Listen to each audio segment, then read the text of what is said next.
যেই সন্তানের জন্য মাতার গাম আপনি পায়ে ফেলাইলেন, সেই সন্তান 2 দিন 3 দিন পরে বাবার কথা ভুলে যায়। যে স্ত্রীর জন্য এত কিছু করলেন, জীবনের সব কিছু দিয়ে স্ত্রীকে খুশি রাখার চেষ্টা করলেন, অনেক সময় মা বাবাকে কাঁদাইলেন স্ত্রীর জন্য, সেই বউ আপনাকে 3 দিন 4 দিনের পর আর স্মরণ রাখে না। তার আগের মতোই তার জীবনযাত্রা শুরু হয়ে গেছে, আপনার জন্য কোনো দিক থামে নাই। অথচ আপনি একটা গুরুত্বপূর্ণ ব্যক্তি ছিলেন আপনার ফ্যামিলির জন্য। যেই ফ্যামিলি আপনার কষ্টের কারণে ফ্যামিলি চলতো, আপনার অর্জিত টাকায় তারা মাস্তি করত, খানা দানা, এমনকি তারার ভোগ বিলাসিতা আপনার টাকার দ্বারাই হইতো। কিন্তু আপনি নাই, কোনো কিছু থেমে নাই, আগের মতোই চলছে। তাহলে আমার যুবক ভাইরা, এই পৃথিবীটা কত নিষ্ঠুর একটু চিন্তা করে দেখেন। আপনি চলে গেলেন, কেউ আপনার জন্য এমন নয় যে ঘর বাড়ি ছেড়ে আপনার কবরস্থানে গিয়া ঘর করছে যে আমি আর ঘরে থাকবো না, আমার বাবা মরে গেছে অথবা আমার ভাই মরে গেছে রে, আমি আজকের থেকে আর ঘরে থাকবো না, আমি আমার বাবার কবরের পাশে একটা ঘর বানায়া থাকবো। আমার স্বামী চলে গেছে, আমি আর আমার এই বেডরুমে থাকবো না, আমি একটা ছোট ঘর বানায়া কবরের সাথেই ঘুমাবো। এমন ইতিহাস কি পৃথিবীতে আপনারা দেখছেন? দেখেন নাই, শুনেন নাই। এমন ঘটনা ঘটবেও না, এটাও নিশ্চিত। কারণ মানুষ এতটা বোকা না। যতদিন থাকবেন, যতদিন করবেন, যতদিন মিশবেন, ততদিন আপনার কথা স্মরণ থাকবে। আপনি নাই, আপনার কথাও স্মরণ নেই। ঠিক না বেঠি? তাহলে এবার চল, এখন আপনি একটু বালিশের সঙ্গে মাথা লাগাইয়া চিন্তা করে দেখেন তো, মানুষ কতটা নিষ্ঠুর, দুনিয়া কতটা নিষ্ঠুর। দুনিয়া কতটা নিষ্ঠুর এটা বোঝার জন্য মরা লাগবে না। আমি আরো কিছু উদাহরণ দেই, যদি দিলের কান লাগায় শুনেন তাহলে বাস্তবতার সঙ্গে মিলাইবেন। মরা লাগে না, শুধু আপনি একটু চিন্তা করে দেখেন। আজকে আপনার কথা হলো ফ্যামিলির মধ্যে সবচেয়ে গুরুত্বপূর্ণ ব্যক্তি আপনি। আজকে কেন আপনি গুরুত্বপূর্ণ? টাকা ইনকাম করেন, আপনার টাকা আছে, ফ্যামিলি আপনার দ্বারাই চলে, তাই আপনার গুরুত্ব আছে ফ্যামিলির মধ্যে। কিন্তু আল্লাহ না করুক যদি একটা পা আপনার অচল হয়ে যায়, আপনার হাত অচল হয়ে যায়, অথবা আপনি প্যারালাইসিস হয়ে যান, ঘরে যদি 6 মাস শোয়া থাকেন, বুঝবেন যে দুনিয়া কি জিনিস এবং কত প্রকার ও কি কি। নিজের স্ত্রী আপনাকে আর ভালোবাসবে না, নিজের স্ত্রী আপনার প্রতি বিরক্ত হবে, সন্তান আপনার প্রতি বিরক্ত হবে। ভাই, আমার নিজের চোখে আমি দেখছি, লোকটার টাকা পয়সার অভাব নেই, বিশাল বাড়ি করছে, কিন্তু প্যারালাইসিস হয়ে বাথরুমে যেতে পারে না। অনেক সময় প্রস্রাব পায়খানা বিছনায় করে দেয়। স্ত্রী তার প্রতি বিরক্ত, সন্তান বিরক্ত। অনেক সময় এই মানুষটা একা একা কান্দে আর কয়, হায় রে, কুকুর বিড়ালের দাম আছে, ফ্যামিলিতে আমার কোনো দাম নাই। ঠিক না বেঠি? আমার যুবক ভাইরা, পৃথিবী এত নিষ্ঠুর। আমার নিজের চোখে আমি দেখছি, যেই লোকটার এত পাওয়ার ছিল সংসারের মধ্যে, তার টাকা পয়সার কোনো অভাব নাই, ভোগ বিলাসিতা, তার টাকা দিয়া তার স্ত্রী, তার সন্তান, তার আত্মীয় স্বজন করল। কিন্তু লোকটার একটা পা ভেঙে গেছে, 6 মাস শুধু বেড রেস্ট ছিল। ফ্যামিলির সব মানুষ তার প্রতি বিরক্ত হয়ে গেছে, বউ আগের মতো তারে ভালোবাসে না, খালি ধমকের উপরে রাখে। সন্তানগুলি বলে তার পায়খানা প্রস্রাবের গন্ধে ঘরে থাকা যায় না। এমন পরিস্থিতি হয়েছে, লোকটা আমার কাছে এক সময় বলতে লাগলো, ভাই, আমার যদি আল্লাহ মৃত্যু দিত, আমার কেন আল্লাহ নেয় না? আমি মরতে চাই, এই জীবন আর রাখতে চাই না। কারণ আমি যতক্ষণ বেঁচে আছি, প্রত্যেকটা ফ্যামিলির মানুষের কাছে আমি যেন বিরক্তের কারণ হয়ে দাঁড়াইছি। আমার যুবক ভাইয়েরা, তাহলে দেখুন, মানুষ মরতে হয় না, মরার আগেই বিছনায় শুয়া দেখেন, যেই ফ্যামিলি আমার আমার আমার আমার বলি, যেই মা আমার বলি, যেই বাবা আমার বলি, ভাই বোন সবাই আমার, কিন্তু আমার লোকগুলি যখন আমি বিছনায় পড়ে যাই, অথবা আমার দ্বারায় কোনো ইনকাম হয় না, অথবা আমার দ্বারায় কোনো ফ্যামিলি চলে না, ঠিক ওই মানুষ, আমার মানুষগুলা পর হয়ে যায়। ঠিক না বেটা? মরা লাগবে না, জীবিত অবস্থায় আপনি অনেক কিছু বুঝতে পারেন। যারা প্রবাসী আছেন তাদেরকে জিজ্ঞাসা করেন, যারা বিদেশ থেকে আসছে, এই প্রবাসী মানুষরা জীবনে কোনোদিন ফ্যামিলির কাছে ভালো হইতে পারে না। যারা অরিজিনালি প্রবাসী আছে কোনোদিন ভালো হইতে পারে না। অসংখ্য বিচার আমাদের কাছে আসে ফোনের মাধ্যমে, প্রবাসীরা কান্দে ফোন দিয়া, ফোনের মাধ্যমে অনেক কান্নাকাটি করে, কারণ হুজুর জীবনের সব শেষ করলাম ফ্যামিলির জন্য, কিন্তু বাড়িতে 6 মাস থাকলে মা বাবা আত্মীয় স্বজন আর ভালোবাসে না। যতদিন ইনকাম আছে ততদিন মহব্বত, যতদিন ইনকাম আছে আত্মীয় স্বজন আপনাকে মহব্বত করে, ইনকাম নাই ফ্যামিলিকে না দিতে পারলে আপনারা কেউ চিনে না। আমার যুবক ভাইরা, রব্বে কারীম বলেন, বান্দা আমি তোমাকে মাটি থেকে তৈরি করলাম, মাটি দিয়া বানাইলাম। এই মাটি দিয়া বানানোর পরে আমি আবার তোমাকে ঠিক সময়ে মাটির মধ্যেই তোমাকে শোয়ানো হবে, আবার তোমাকে একদিন আমি মাটির থেকে দাঁড় করাবো। তাহলে মাটি দিয়া বানাইলো, মাটিতে শুয়াইলো, আবার মাটির থেকে উঠাইলো। আমাদের দৌড় কিন্তু শেষ হয় নাই, আমাদের দৌড় কিন্তু চলতেছে।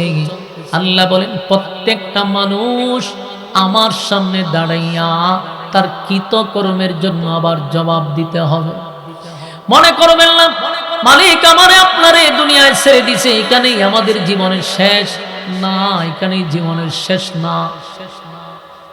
কেন আসলাম, কেন পাঠাইলো, এই বিষয়টা আমাদের মাথায় রাখা দরকার। এই পৃথিবী চিরস্থায়ী নয় গো, ক্ষণস্থায়ী, অনন্তকাল একটা জায়গা আছে, সেখানে আমাদেরকে যেতে হবে।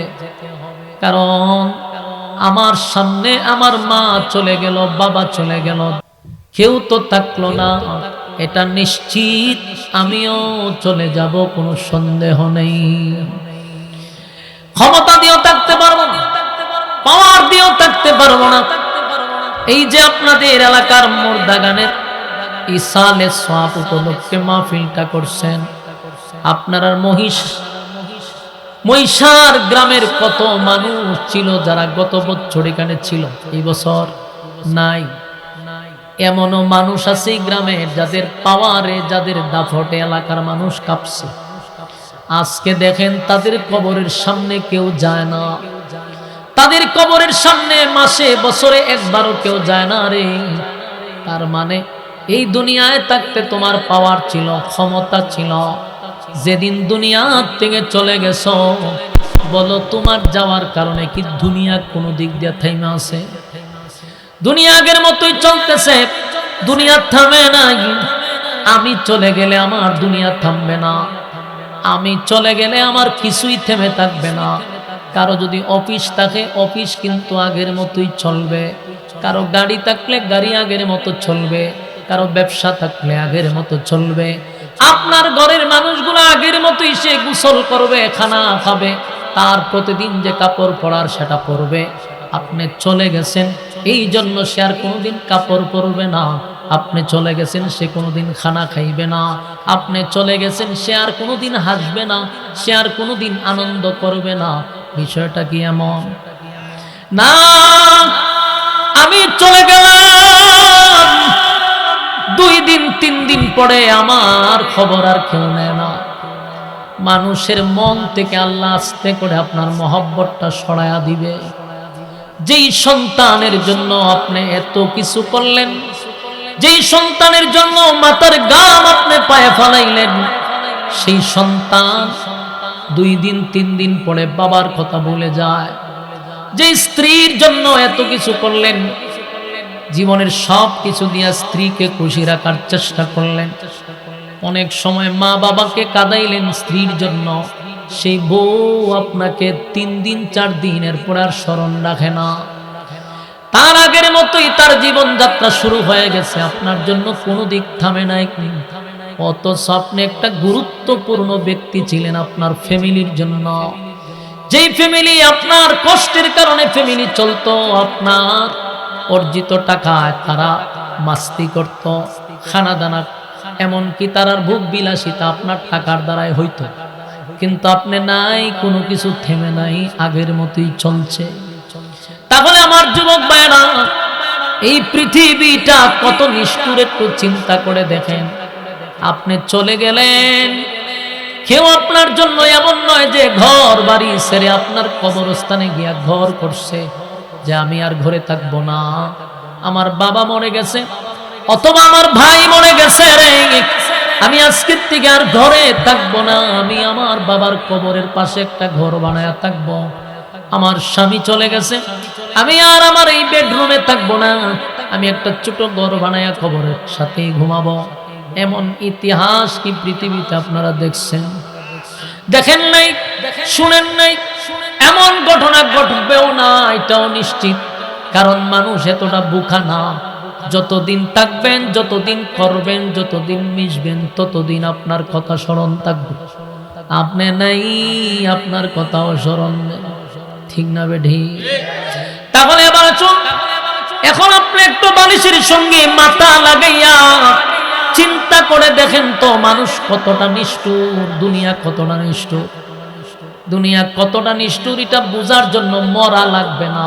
আমি আরো কিছু উদাহরণ দেই, যদি দিলের কান লাগায় শুনেন তাহলে বাস্তবতার সঙ্গে মিলাইবেন। মরা লাগে না, শুধু আপনি একটু চিন্তা করে দেখেন, আজকে আপনার কথা হলো ফ্যামিলির মধ্যে সবচেয়ে গুরুত্বপূর্ণ ব্যক্তি আপনি।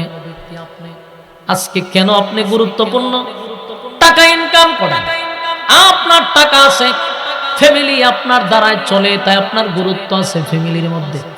কিন্তু আল্লাহ না করুক যদি একটা পা আপনার অচল হয়ে যায়, আপনার হাত অচল হয়ে যায়, অথবা আপনি প্যারালাইসিস হয়ে যান, ঘরে যদি 6 মাস শোয়া থাকেন, বুঝবেন যে দুনিয়া কি জিনিস এবং কত প্রকার ও কি কি।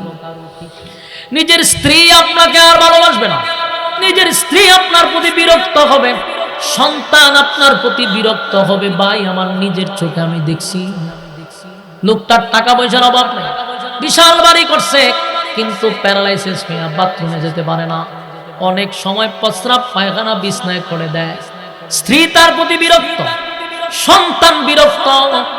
অনেক সময় এই মানুষটা একা একা কান্দে আর কয়, হায় রে, কুকুর বিড়ালের দাম আছে, ফ্যামিলিতে আমার কোনো দাম নাই, ঠিক না বেঠি? আমার যুবক ভাইরা, পৃথিবী এত নিষ্ঠুর। আমার নিজের চোখে আমি দেখছি, যেই লোকটার এত পাওয়ার ছিল সংসারের মধ্যে, তার টাকা পয়সার কোনো অভাব নাই, ভোগ বিলাসিতা, তার টাকা দিয়া তার স্ত্রী, তার সন্তান, তার আত্মীয় স্বজন করলো, কিন্তু লোকটার একটা পা ভেঙে গেছে, 6 মাস শুধু বেড রেস্ট ছিল। ফ্যামিলির সব মানুষ তার প্রতি বিরক্ত হয়ে গেছে, বউ আগের মতো তারে ভালোবাসে না, খালি ধমকের উপরে রাখে। সন্তানগুলি বলে তার পায়খানা প্রস্রাবের গন্ধে ঘরে থাকা যায় না। এমন পরিস্থিতি হয়েছে, লোকটা আমার কাছে এক সময় বলতে লাগলো, ভাই আমার আল্লাহ মৃত্যু দিত, আমার কেন আল্লাহ নেয় না, আমি মরতে চাই, এই জীবন আর রাখতে চাই না, কারণ আমি যতক্ষণ বেঁচে আছি প্রত্যেকটা ফ্যামিলির মানুষের কাছে আমি যেন বিরক্তের কারণ হয়ে দাঁড়াইছি। আমার যুবক ভাইয়েরা, তাহলে দেখুন মানুষ মরতে হয় না, মরার আগেই বিছনায় শুয়া দেখেন, যেই ফ্যামিলি আমার আমার আমার আমার বলি, যেই মা আমার বলি, যেই বাবা আমার বলি, ভাই বোন সবাই আমার, কিন্তু আমার লোকগুলি যখন আমি বিছনায় পড়ে যাই, অথবা আমার দ্বারা কোনো ইনকাম হয় না, অথবা আমার দ্বারা কোনো ফ্যামিলি চলে না, ঠিক ওই মানুষ, আমার মানুষগুলা পর হয়ে যায়, ঠিক না বেটা? মরা লাগবে না, জীবিত অবস্থায় আপনি অনেক কিছু বুঝতে পারেন। যারা প্রবাসী আছেন তাদেরকে জিজ্ঞাসা করেন, যারা বিদেশ থেকে আসছে, এই প্রবাসী মানুষরা জীবনে কোনোদিন ফ্যামিলির কাছে ভালো হইতে পারে না। যারা অরিজিনালি প্রবাসী আছে কোনোদিন ভালো হইতে পারে না।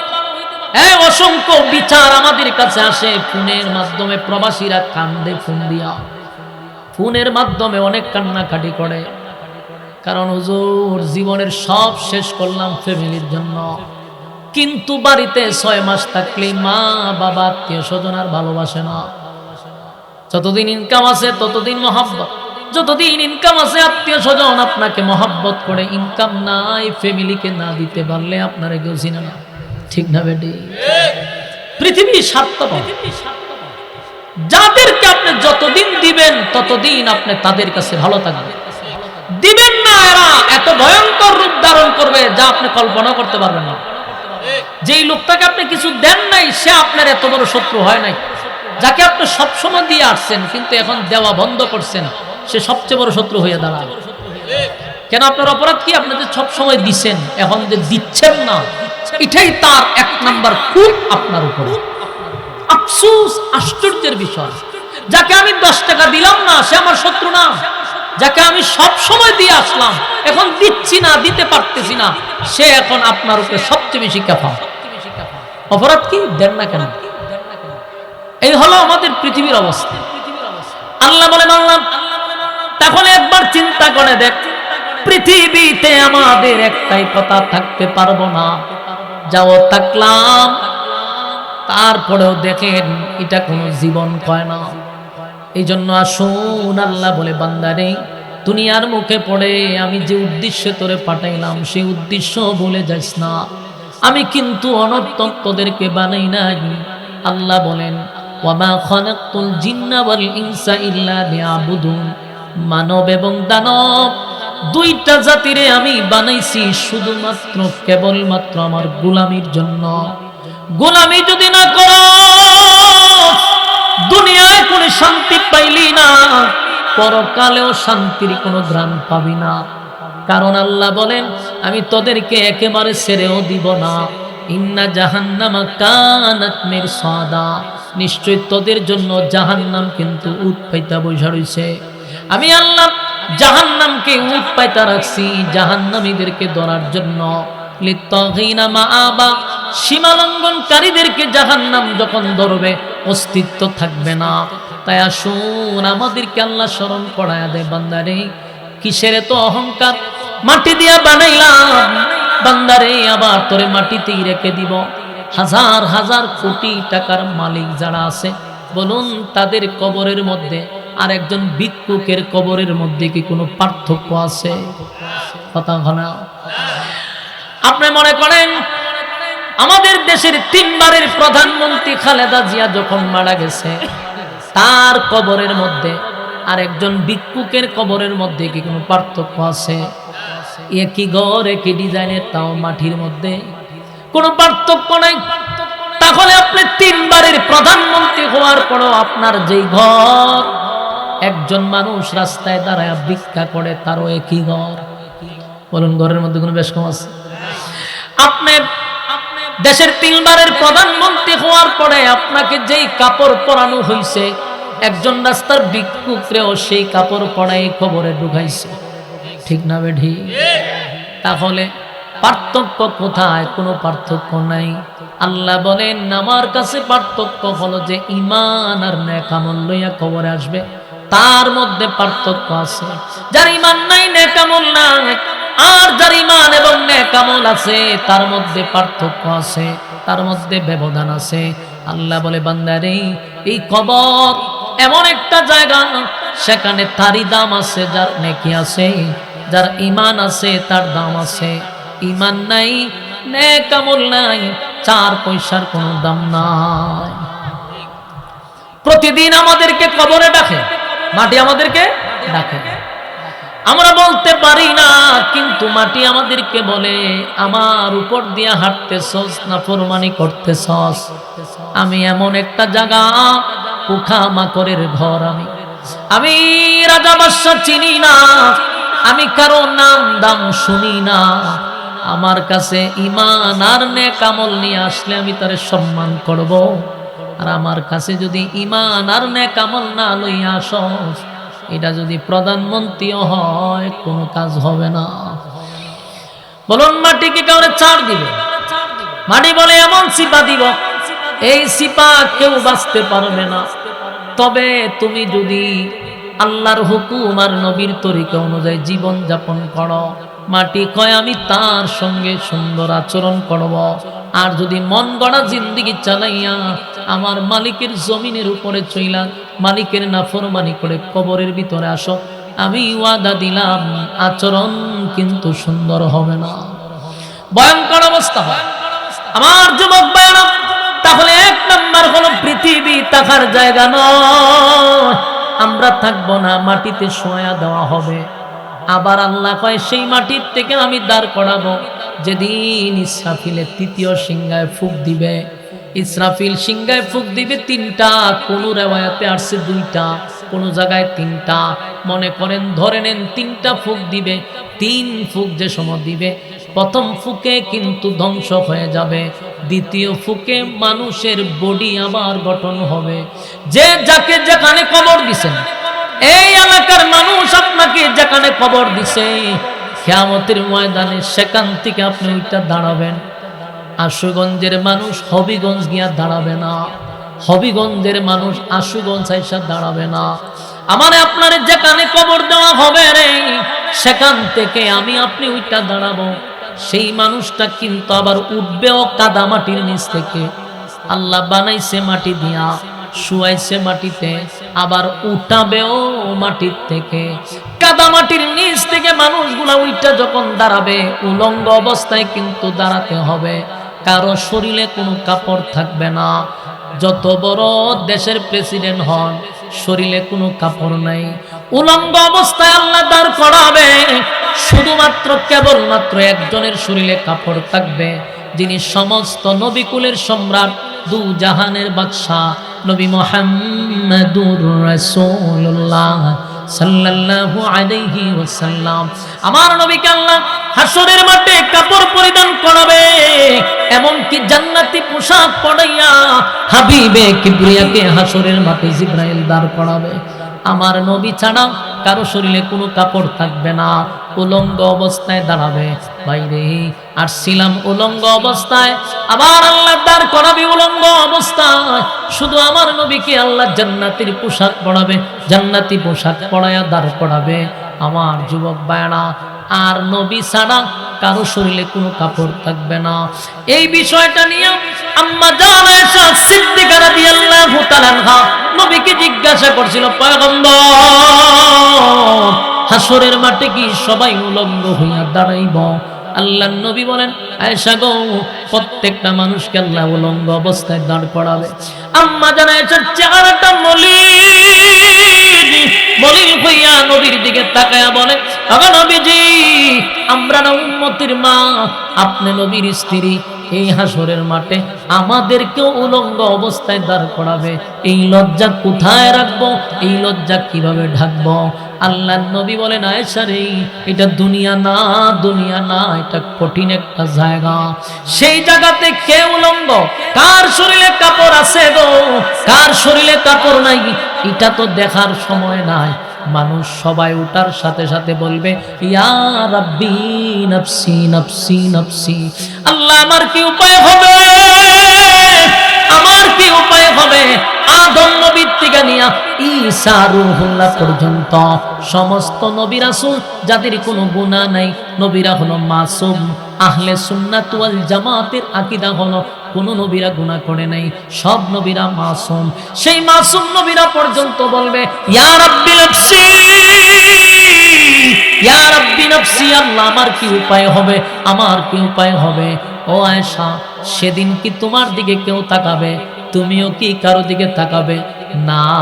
সেদিন মানুষ হাসরের মাঠে কাদা মাটির নিচ থেকে যখন উঠা দাঁড়াবে, মানুষ পাগলের মতো ছোটাছুটি করতে থাকবে আর বলবে, ইয়া রাব্বি নফসি নফসি নফসি। আল্লাহ, আমার কি উপায় হবে? ওই যে মানুষ উপরের দিকে তাকাইব, 1000 বছর চলে যাবে, একবারও নিচের দিকে তাকায়া দেখার সময় পাবে না। বড় ভয়ানক একটা অবস্থা। এই মানুষ আতঙ্কে থাকবে গো। সেদিন আল্লাহর তর্জন গর্জন শুরু হবে, তর্জন গর্জন শুরু হবে। সেদিন হিসাব নিকাশের দিন। আল্লাহ হবে মালিক ইয়াউমিদ্দিন। সেদিন আল্লাহ হবে বিচারক, ইনসাফের বিচার শুরু করবে। মালিক যখন বিচারক হবে, বিচারের মাঠ কায়েম হবে। সেখানেও দুইটা বিষয়, একটা হলো যারা দুনিয়ার জমিনে আল্লাহর হুকুম নবীর তরিকায় জীবন যাপন করছে, তাদেরকে নবীর বরকতি হাতের পানি পান করাইয়া আল্লাহ আরশের ছায়ার নিচে বসার সুযোগ করে দিবে। আর কিছু মানুষ রোদের তাপে মাথার মগজগুলি গলে গলে পড়তে করতে থাকবে, আর জিহ্বাটা কুকুরের মতো বাহির হয়ে যাবে, পানির পিপাসায় কলিজা ফেটে যাবে। মানুষগুলি দৌড়াদৌড়ি করতে থাকবে, ছোটাছুটি করতে থাকবে। কারণ হাসরের মাঠে তিনটা সময় হলো সবচেয়ে ভয়ানক, সবচেয়ে ভয়ঙ্কর, সবচেয়ে আতঙ্কের সময়। এই তিনটা সময় গোটা হাসরের মাঠে সবচেয়ে ভয়ঙ্কর, সবচেয়ে আতঙ্ক তিনটা সময়। একটা হলো এই আমল নামা যখন দিবে, এটা কি বাম হাতে দিবে না ডান হাতে দিবে, এই চিন্তায় মানুষ বৃদ্ধ হয়ে যাবে, এই চিন্তায় মানুষ অস্থির হয়ে যাবে। কারণ কার ডান হাতে আসবে, কার বাম হাতে আসবে, এই চিন্তায় মানুষ পাগলের মতো হয়ে যাবে। কারণ এমন একটা পরিস্থিতি শুরু হবে রে, যখন কাউকে বাম হাতে আমল নামা দেওয়া হবে। আপনি তো দেখতেছেন যে একজনকে বাম হাতে আমল নামাটা দিছে, এই যে দেওয়ার সিস্টেম দেখে অনেকের কলিজা শুকায়া যাবে। মানুষকে স্বাভাবিকভাবে বাম হাতে আমল নামা দিবে না। অনেক সময় বলা হয়েছে বাম হাতটারে বুক বরাবর ঢোকাবে, ছিদ্র করে টেনে হেসড়ে পিছন দিকে বাহির করা হবে। এই বাহির করার পরে গার মাথা থাকবে সামন দিকে, এটারে মুসরাইয়া গার নিবে পিছন দিকে। কি বুঝলেন? সেদিন মরবেন না, মনে করতেছেন মরিতে যাব না, মরণ নাই, মরণ নাই, মরণ নাই, মরণ নাই। জাহান্নামেও মরণ নাই, জান্নাতেও মরণ নাই। মরণ বস্তু নামক জিনিসটারে আল্লাহ মাইরা ফেলাইব, আর কোনো দিন মরবেন না। জাহান্নামে গেলেও মরবেন না, জান্নাতে গেলেও মরবেন না। এই মানুষগুলার ঘাড়গুলি ভেঙে পিছন দিকে নেওয়া হবে রে, কলিজাটা মাঝখান দিয়া ফাটাইয়া তারপরে হাতটা ঢুকাবে। এই পরিস্থিতি যদি আমি আপনি দেখি, বলুন আমাদের অস্তিত্ব থাকবে? এই জন্য আমল নামা দেওয়া নেওয়ার সময় সবচেয়ে ভয়ঙ্কর একটা সময়, কার ডান হাতে আসে কার বাম হাতে আসে, এই চিন্তায় মানুষ অস্থির হয়ে যাবে, মানুষ পাগল পাড়া হয়ে যাবে, আর বলতে থাকবে ইয়া রাব্বি নফসি নফসি নফসি। আল্লাহ আমার কি উপায় হবে, আমার কি উপায় হবে? শুধু এতটুক নয় গো, একদিকে এরকম অবস্থা, অন্যদিকে জাহান্নাম ওইদিকে আওয়াজ করবে, গর্জন দিবে, তর্জন করবে। জাহান্নামও আওয়াজ করতে থাকবে, আল্লাহ আমার পেটে প্রচন্ড খিদা, নাফরমানদেরকে আমার পেটের ভিতরে ঢুকায়া দেন। জাহান্নাম তর্জন গর্জন করবে, আল্লাহ বলবেন জাহান্নামকে আটকা। জাহান্নামকে ফেরেশতারা, হাজার হাজার ফেরেশতারা জাহান্নামকে শিকল দিয়া বেঁধে রাখবে, কিন্তু জাহান্নামকে আটকে রাখতে পারে না। জাহান্নাম জাহান্নামীদেরকে ধরার জন্য অন্যদিকে একটা তর্জন গর্জন শুরু করবে, আর ওইদিকে মানুষ দেখতে থাকবে, কারো হাতে ডান হাতে, কারো বাম হাতে। পরিস্থিতিটা এতটা ভয়ানক হবে, এতটা ভয়ানক হবে, কারণ আল্লাহ যেদিন বিচার করবে সেদিন কোনো বেইনসাফি বিচার করবে না। মালিক যখন বিচার করবে সেটাই হবে ইনসাফের বিচার। বলুন সেখানে কোনো বেইনসাফি হবে? কথা হয় না। বিচারকের সাক্ষীর দরকার। আমরা বাংলাদেশে যে কোনো জায়গায় বিচার করতে হলে উকিল লাগে, সাক্ষী লাগে, ঠিক না বেঠিক? একজন অপরাধীকে অপরাধী বানাইতে গেলে সাক্ষী প্রমাণ যথেষ্ট, উকিল লাগে। কিন্তু আল্লাহ যখন বিচার করবে সেখানে অন্য কেউ আপনার বিরুদ্ধে, আপনার পক্ষে সাক্ষী দেওয়া লাগবে না। আল্লাহ আপনার মুখটাকে বন্ধ করে দিবে, হাতগুলা কথা বলবে, পা গুলা কথা বলবে, সব কিছু যখন আপনার বিরুদ্ধে চলে যাবে আপনি শুধু তাকায়া থাকবেন, কারণ মুখ বন্ধ। বলবে গো, পা গুলি কথা বলবে। এই ওয়াজ যখন আজ থেকে 30 বছর আগে কেউ করতো, আমরা শুনতাম, মাঝে মধ্যে চিন্তায় পড়ে যেতাম, হাত আবার কেমনে কথা হয়, পা কেমনে কথা হয়, মাথায় ধরতো না। চিন্তায় পড়ে যেতাম কিভাবে হাত কথা বলে, পা কথা বলে। কিন্তু প্রযুক্তি এতটা আপডেট হইল, এতটা উন্নত হলো, এখন কিন্তু আমরা ধারণা করতে পারি যে আল্লাহ কিভাবে হাত দিয়া কথা বলাবে। দেখেন না, AI বাইর হইয়া গাড়িও কথা হয়, ঠিক না বেটি? জুতায় কথা হয়, বাদামে কথা হয়, খেলনায় কথা হয়, সব কিছুই কথা হয়। কথা হয় না? সব যদি কথা বলতে পারে AI দিয়া, প্রযুক্তির মাধ্যমে যদি বোঝানো যায় কারো হাত নাই, AI হাত লাগায় দেয়, ফা নাই ভাও লাগায় দেয়, ঠিক না বেটি? তাহলে এটা আল্লাহ তাআলার একটা কুদরতের নিদর্শন। মানুষ তোমরা বুঝো, দুনিয়ার মানুষ যদি এই প্রযুক্তি দিয়া এমনটা করতে পারে, তাহলে আমি আল্লাহর মেধান, আমি আল্লাহর পক্ষ থেকে যে মেধা তোমরা পাইছ, সেই মেধা দিয়া যদি এতটুক পর্যায়ে মানুষ যেতে পারে রে, আমার আল্লাহর কাছে প্রযুক্তি কি পরিমাণ আছে। সুবহান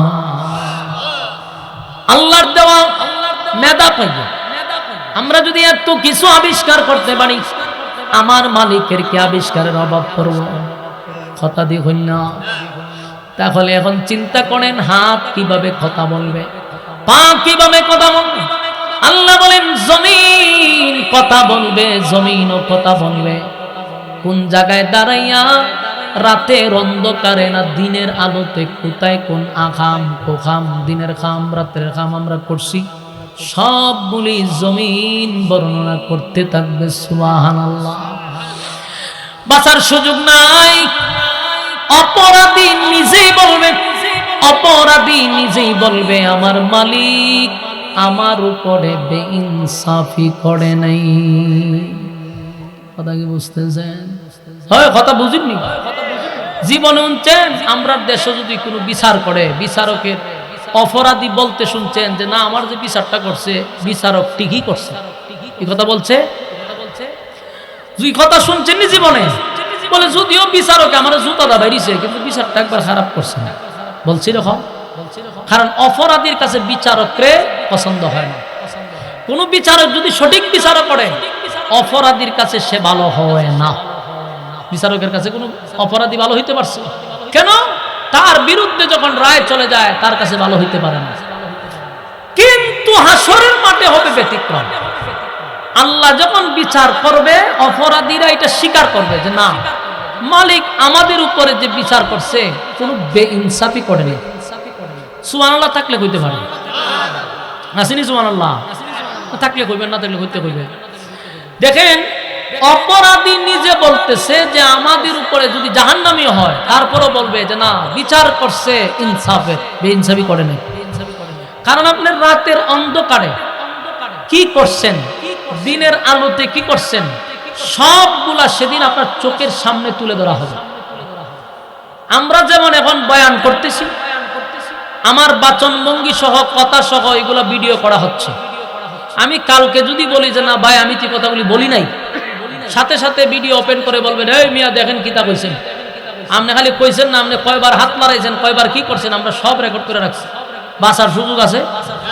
সুযোগ নাই। ঠিক আল্লাহর দেওয়া মেধা দিয়া যদি দুনিয়াতে আমরা বাঁচতে না পারি, তাহলে আল্লাহর কাছে কি পরিমাণ প্রযুক্তি, মানে বাঁচবেন কেমনে? আপনি রাতের বেলা কোন জায়গায় কি করছেন, দিনের বেলায় কি করছেন, সবগুলা রেকর্ড হচ্ছে কি হয় নাই? দুই কাছে দুইটা ফেরেশতা, এগুলা সিসি ক্যামেরা, কুদরতি সিসি ক্যামেরা। যদি আমরা দেখি না, কিন্তু সব ভিডিও হচ্ছে।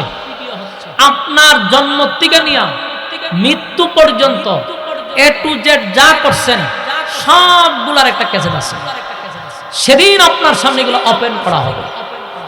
আপনি কোনো কিছু অস্বীকার করবেন, সাথে সাথে ভিডিও ওপেন। অস্বীকার করার সুযোগ আছে? বিচারক স্বয়ং আল্লাহ নিজে। আল্লাহ বলছে ইনসাফের বিচার করবে। আল্লাহ যখন ইনসাফের বিচার করবে, তখন সমাজের যত বেইনসাফি বিচারক আছে একটাও বাঁচতে পারবে না, সবগুলা ধরা পড়বে।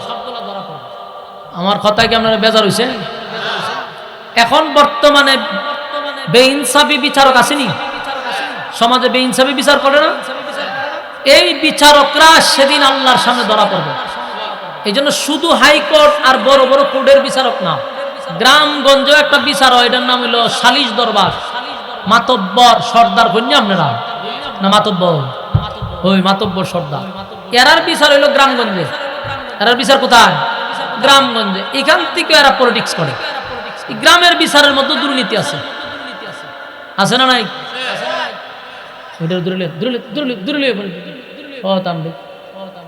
ভর করছে গিয়া, ভর করছে সুরা ফিরে ফুদো 10টা করে ভর করছে। হ্যাঁ কথা কি বুঝতেছেন? খালি কি দুর্নীতি হাইকোর্ট, উচ্চ আদালতে না নিম্ন আদালত, যেটা আমরা গ্রামগঞ্জে চলে, এটার মধ্যে দুর্নীতি আছে। ওমায় একদিনের বিচার, এটা নাকি 2 সপ্তাহ, 2 সপ্তাহের জায়গাতে 8 সপ্তাহ হুদাহুদি গুড়া। হ্যাঁ, নিরহ অসহায় মানুষগুলারে ভুগায়। তুই গ্রামের একটা সর্দাইরা, তোরা তো ভাবার কথা, এই ছোট্ট একটা বিচার রে 3 দিন 4 দিন ঘুরাইবি। এখানে একটা পলিটিক্স করে, ও রাত্রের বেলায় পকেট নিয়ে টেকা দেওয়ান লাগে, নাহলে সিগারেটের প্যাকেট দেওয়ান লাগে, হেরে বাইল করন লাগে, তেরে তেল মারন লাগে। কেন রে? তুই গ্রামের মাতব্বর, তুই বিচার করবি, ইনসাফের বিচার। তুই এখানে যে দুর্নীতি করাছি 500 আর 2000 টাকার জন্য, হাসরের মাঠে আল্লাহর সামনে তুই কি জবাব দিবি? কর। গরিব মানুষ হইলে বিচার পায় না, আর যদি দেখে না বেচারা টাকা পয়সা আছে, বিদেশ থেকে প্রচুর টাকা, তাহলে হে যত অপরাধী করুক, এটারে শাক দিয়া মাছ দিয়া কোনো রেখে রেখে দেয়, হের বিচার হয় না।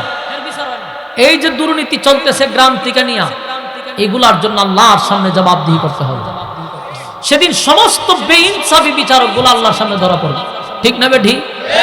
ধরা পড়তে হবে, ফিরের সামরা সেদিন তুলে ফেলবে। আল্লাহ সেদিন ইনসাফের বিচার করবে, কারো প্রতি কোনো বেইনসাফি আল্লাহ করবে না।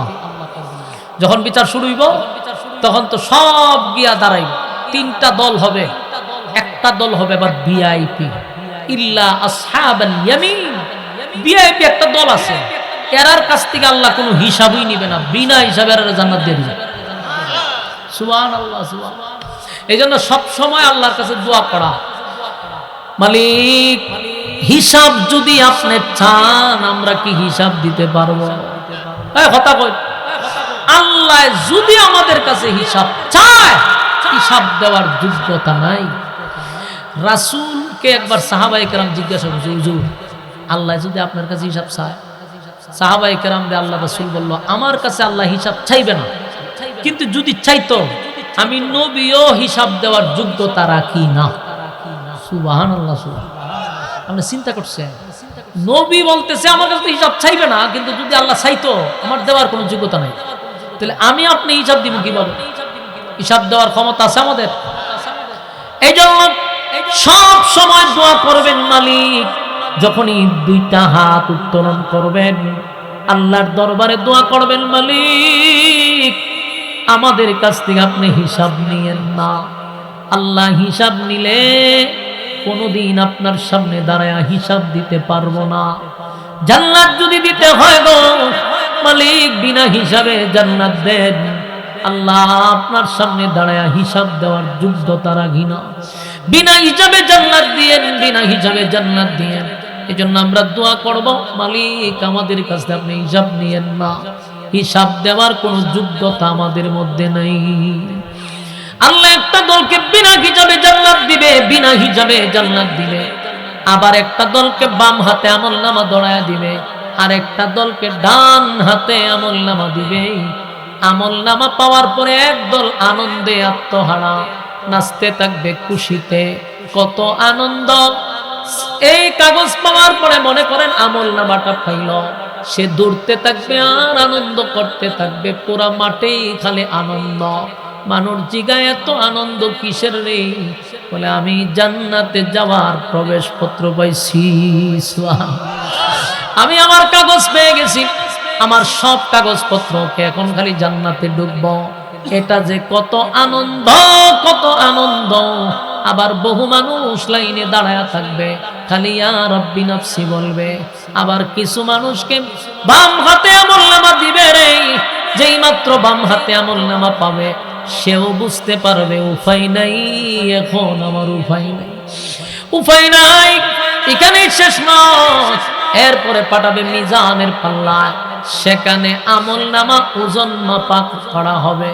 যদি আমলনামা হালকা হয় তাহলে কিন্তু আমাদের অবস্থা আরো ভয়ানক হবে। আমলনামা ভারী হয়ে গেলে এরপর আপনার যাত্রা শেষ না, এরপরে ব্রিজের গোড়ায় দাঁড়াবেন, সেখান দিয়া যদি আপনি আপনার ইমানের পাওয়ার যদি থাকে, সেই পাওয়ারে বিদ্যুৎ গতিতে আপনি জান্নাতে চলে যাবেন। আর যদি ইমানের পাওয়ার না থাকে, পাওয়ারের উপরে ডিপেন্ড করবে, কেউ দৌড়াইয়া যাবে, কেউ হাঁটতে হাঁটতে যাবে, কেউ আবার বিদ্যুৎ গতিতে চলে যাবে। যদি কেউ উছুটে নিচে পড়ে, ওই নিচেই হলো জাহান্নাম। ইন্না জাহান্নামা কানাত মিরসাদা, নিচে জাহান্নাম উট পাইতা বসে আছে জাহান্নামীদেরকে ধরার জন্য। লিত্তাগিনা মাআবা, যারা সীমা লঙ্ঘন করছে, আল্লাহ কয় সীমা লঙ্ঘনকারীদেরকে ধরার জন্য লাবিসিনা ফিহা আহকাবা, সেখানে যুগের পর যুগ অবস্থান করতে হবে, তাহার কোনো সিস্টেম নাই, বাঁচানোর কোনো সিস্টেম নাই। দুনিয়াতে যদি আমাদের নামে মামলা হয় গো, তাহলে এই মামলা জামিন করার জন্য বড় ভাই আছে, ছোট ভাই আছে, ফাতি নেতা আছে, ছোট নেতা, বড় নেতা, বহু মানুষে ফোন দেয়, অমুক নেতায় ফোন দিছে তারে ছাইরা দেয়। কিন্তু জাহান্নামের ভিতরে কারো সুপারিশ গ্রহণযোগ্য নয়, একমাত্র একজনের সুপারিশ গ্রহণযোগ্য হবে, তিনি সমস্ত নবীকুলের সম্রাট নবী মুহাম্মদুর রাসূলুল্লাহ সাল্লাল্লাহু আলাইহি ওয়াসাল্লাম। তবে আল্লাহর হাবিব যাদেরকে সুপারিশ করবে তারা কারা হবে? যারা দুনিয়ায় নবীর সুন্নাহ অনুযায়ী জীবন যাপন করছে, যারা আল্লাহর হুকুম দুনিয়ায় পালন করছে, নবী তাদেরকে সুপারিশ করে জান্নাতে নিবে। কিন্তু জীবনে কোনোদিন নবীর সুন্নত পালন করেন নাই, নবীর সুন্নতের দাঁড় ধারেন নাই, নবীর আইন অনুযায়ী জীবন যাপন করেন নাই, মন গড়া জিন্দেগি চালাইছেন, আবার মনে মনে আশা নিয়ে রাখছেন কবরে গেলে নবী সুপারিশ করবে। এই ভণ্ডামি আপনাদেরকে যারা শোনাইছে এরাও ভণ্ডামি, এরাও ভণ্ড, আপনারাও ভণ্ড। কে বলছে যে আপনারা জান্নাত তুলে যাবে গো নবী? ফাইজলামি পাইছেন তো? সারা জীবন নবীর সুন্নাহর দাঁড় ধারেন নাই, নবীর নাম দিয়া খালি খাইছেন, জনমের খাওয়া খাইছেন, নবীর নাম দিয়া ভণ্ডামি করছেন, ফাজলামি করছেন, ইত্রামি করছেন, আর আপনি আশায় বইসা আছেন নবী আপনার সুপারিশ করব। ফাজলামি পাইছেন? নবী তাদেরকেই সুপারিশ করব যারা দুনিয়ার জমিনে নবীর সুন্নাহ অনুযায়ী চলছে। আল্লাহ বলেন, বন্ধু এই সমস্ত লোকদেরকে আমি আপনার বরকতি হাতের পানি পান করাবো না, যারা দুনিয়াতে আপনার রেখে যাওয়া ইসলাম পালন করে নাই, মন গড়া জীবন যাপন করছে, তাদেরকে আপনার বরকতি হাতের পানি পান করাবো না। আল্লাহর নবী বলবেন, মালিক কেন তাদেরকে আমার কাছ থেকে দূরে সরানো হলো? আল্লাহ হয়, বন্ধু আমি যা জানি আপনি তা জানেন না। এরা দুনিয়াতে আপনার রেখে যাওয়া ইসলাম পালন করে নাই, আপনার রক্ত মাখা ইসলাম পালন করে নাই, আপনার দান দান ভাঙ্গা ইসলাম পালন করে নাই। তারা মন গড়া জিন্দেগি চালাইছে, যেমনে মনে চায় এমনে চলছে, বাপ দাদার দোহাই দিয়ে ইসলাম করে 12টা বাজাইছে। আমি তাদের হাতে আপনার বরকতি হাতের পানি এদেরকে পান করাবো না। সেদিন নবী আফসোস করে বলবে, সুহকান সুহকান লিমান গায়রা বাদি, দূর হয়ে যা, দূর হয়ে যা, এমন উম্মতের আমার কোনো দরকার নাই যারা আমার রেখে যাওয়া ইসলাম পালন করে নাই, আমার দান দান ভাঙ্গা ইসলাম পালন করে নাই, বাপ দাদার দোহাই দিয়ে ইসলাম করে 12টা বাজাইছে। সেদিন আফসোস করতে পারবেন, কিন্তু নবীর সুপারিশ আমরা পাবো না যতক্ষণ না পর্যন্ত নবীর সুন্নাহর উপরে না থাকতে পারবো। হ্যাঁ, কথা কি বুঝেননি? কথা হয় না, খালি নবীর নাম নিয়ে ভণ্ডামি করলে চলবো? হ্যাঁ, নবীর নাম বিক্রি করে খাইলে চলবে না, নবীর সুন্নত অনুযায়ী জীবন যাপন করতে হবে। কথা বুঝতেছেন? নবীর মহব্বত তখনই বোঝা যাবে যখন নবীর সুন্নতের উপর আপনি চলবেন। হ্যাঁ, খালি নবীরে ভালোবাসি ভালোবাসি স্লোগান দিলে চলবে না, নবীরে গালি দিলে আপনার প্রতিবাদ নাই, নবীর বিরুদ্ধে কথা বললে আপনার প্রতিবাদ নাই, আপনার আন্দোলন নাই, আপনার কোনো কাম কাজ নাই। আপনার একটা আন্দোলন আছে বছরে, আপনার বিরিয়ানি খাইতে আর জিলাপি খাইতে। এই বন্ডামি যেমন জাতির মানুষ বুঝছে, এইটি ফেরেশতাও বুঝে। ফিরার সুরে দুনিয়াতে যেমন অপদস্থ আর ভণ্ড নাম আপনাদের নামের আগে লাগানো হয়েছে, হাসরের মাঠেও বন্ড হয়ে ফিরে। কথা ঠিক না বে ঠিক? আল্লাহ আমাদেরকে নবীর সুন্নাহ অনুযায়ী জীবন যাপন করার তৌফিক দান করুক, সকলে বলে আমিন। নবীর প্রতিটা সুন্নত আপনি যখন পালন করবেন, আপনার নাম আর সুন্নি লাগানি লাগতো না, মানুষ আপনারা বলবে যে এই লোকটা সুন্নতওয়ালা। ঠিক না ঠিক? সাইনবোর্ড লাগানোর দরকার আছে? আপনি যখন নবীর ইতাআত করবেন, নবীর অনুকরণ করবেন, আপনার দেখলেই বোঝা যাবে আপনি যে সুন্নতওয়ালা। নাম সুন্নি লাগানোর দরকার নেই। আল্লাহ আমাদের বুঝার, মানার, আমল করার তৌফিক দান করুক, সকলে বলে আমিন।